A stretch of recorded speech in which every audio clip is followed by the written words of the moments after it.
Mais uma vez estamos aqui para a graça de Deus expormos mais uma reflexão a respeito da sua palavra para a nossa edificação espiritual.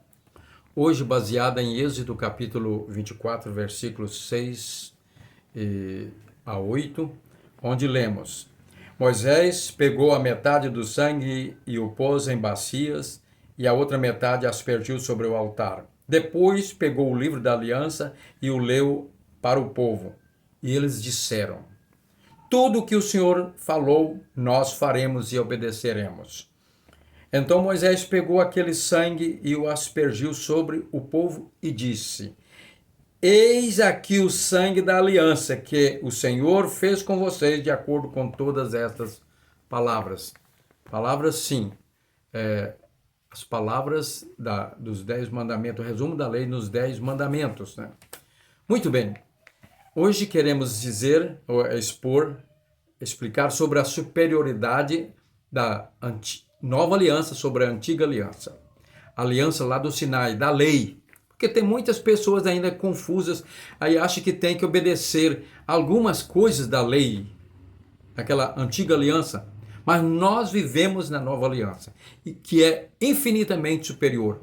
Primeiro, a antiga aliança era baseada na lei, em mandamentos, que não tinha poder para purificar pecados. E nós encontramos isso em Hebreus capítulo 7, versículo 18, onde lemos: Portanto, por um lado, se revoga a ordenança anterior por causa da sua fraqueza e inutilidade, pois a lei nunca aperfeiçoou coisa alguma. E por outro lado, se introduz uma esperança superior pela qual nos chegamos a Deus.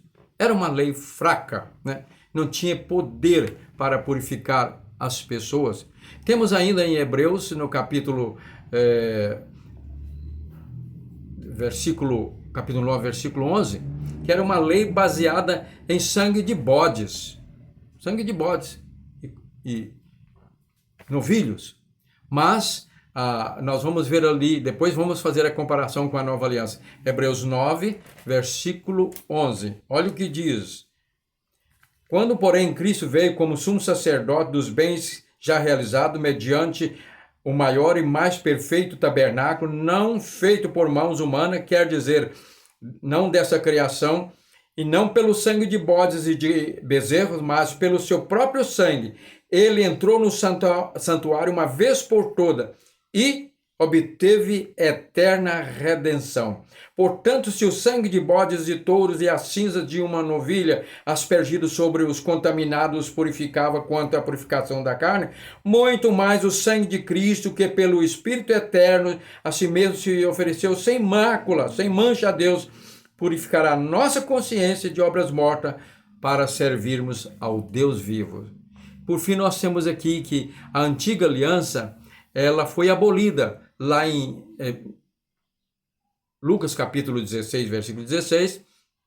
Jesus diz que a lei e os profetas vigoraram, valia até João. A partir daí ela foi então suspensa e começa o período de transição para o reino de Deus, até que estabelece a nova aliança após a morte e a ressurreição de Cristo. E lá em Gálatas capítulo 5, versículo 6, diz que nem a circuncisão nem a incircuncisão tem valor algum, mas a fé, a graça que opera por meio da fé, que atua também pelo amor, que é o resumo da lei moral.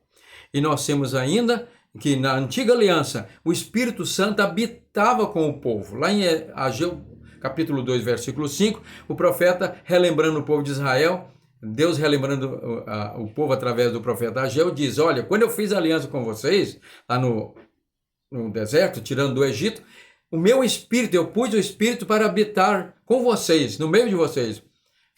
Sim, isso continuou até que a lei, a velha aliança, ela deixou de vigorar. Agora vamos ver a nova aliança, os benefícios da nova aliança. A outra era baseada na lei, essa é baseada na fé que atua pelo amor, como nós já mostramos.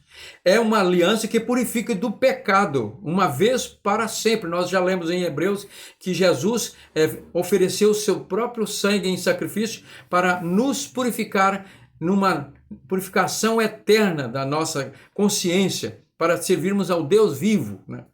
uma nova vida, uma salvação eterna, uma aliança eterna.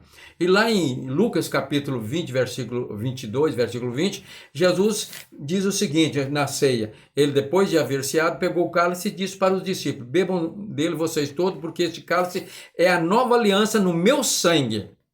E este é o sangue que tira pecado. Lá em 1 João capítulo 2, 1 versículo 7, diz que se andarmos na luz como ele está na luz, o sangue de Jesus, temos comunhão uns com os outros, e o sangue de Jesus Cristo, seu Filho, nos purifica de todo o pecado.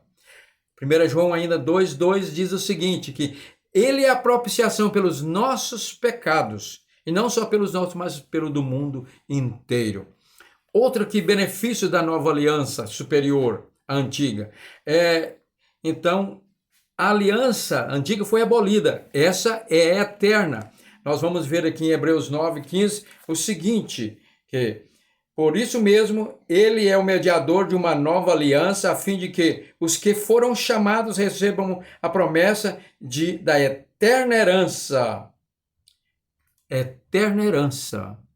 A herança da nova aliança, a herança da vida eterna, do perdão dos pecados. E também nós temos aqui a nova aliança. Lá o povo tinha a presença de Deus com eles. Agora, na nova aliança, nós encontramos em João capítulo 14, versículo 17, Jesus disse: eu vou para o céu, vou voltar, mas eu vou enviar o outro Consolador. E quando ele vier, ele estará com vocês para sempre. E ele disse: o Espírito da verdade que habita com vocês. Porque não tinha ainda iniciado o período da nova aliança, que só passou a começar a partir do momento em que Jesus morreu lá na cruz. Ele disse: está consumado. Fez o sacrifício, ressuscitou, agora a nova aliança já está em vigor. Ele disse: então ele habitará em vocês. Nessa nova aliança, o Espírito de Deus habita conosco. Não está nos acompanhando, mas habita dentro de nós. Paulo diz que o amor de Deus é derramado em nossos corações pelo Espírito Santo que nos foi dado. E se alguém não tem o Espírito de Cristo, esse tal não é dele. E concluindo, nós podemos ver aqui, agora, nessa nova aliança, nós não temos que ficar preocupados como alguns estão aí, querendo inculcar na cabeça que tem que obedecer aquelas coisas da velha aliança. Portanto, Paulo diz em Colossenses 2,16 a seguir: portanto, que ninguém julgue vocês por causa de comida e bebida, que não pode comer isso, nem aquilo, nem carne daquilo, né? Ou dia de festa, ou lua nova, ou sábados. Que você fala no plural, sábado. Sábado no hebraico quer dizer descanso, um feriado. Havia o sábado semanal e os sábados especiais de festas, tabernáculo, Páscoa, etc. Então, nada disso tem mais valor para nós, nem de sábados. Porque tudo isso tem sido sombra, olha gente, sombra das coisas que haviam de vir. Porém, o corpo é de Cristo. As coisas que haviam de vir é a nova aliança, que já então está consumada. E então Paulo termina dizendo: não, portanto, se vocês morreram com Cristo para os rudimentos do mundo, por que se sujeitam a regras como se ainda vivesse no mundo? Não toque nisso, não coma disso, não pegue naquilo. Todas essas coisas se destroem com o uso. São preceitos e doutrina dos homens. De fato, essas coisas têm aparência de sabedoria, de religiosidade, ao promoverem um culto que as pessoas inventaram, falsa humildade e tratamento austero contra o corpo, né? Mas elas não têm valor algum contra o pecado. Vivemos debaixo da nova aliança, em Cristo Jesus, onde habita o Espírito dentro de nós, e onde há o Espírito de Deus, aí há liberdade. O Espírito nos libertou de o sangue de Jesus nos libertou de todo o pecado, o Espírito Santo nos libertou da escravidão da lei, nos dá graça para andarmos na vontade de Deus, obedecendo a lei moral, a vontade de Deus, plenamente, pela fé em Cristo, na sua graça. Adeus, velha aliança. Fiquemos firmes na nova aliança em Cristo Jesus.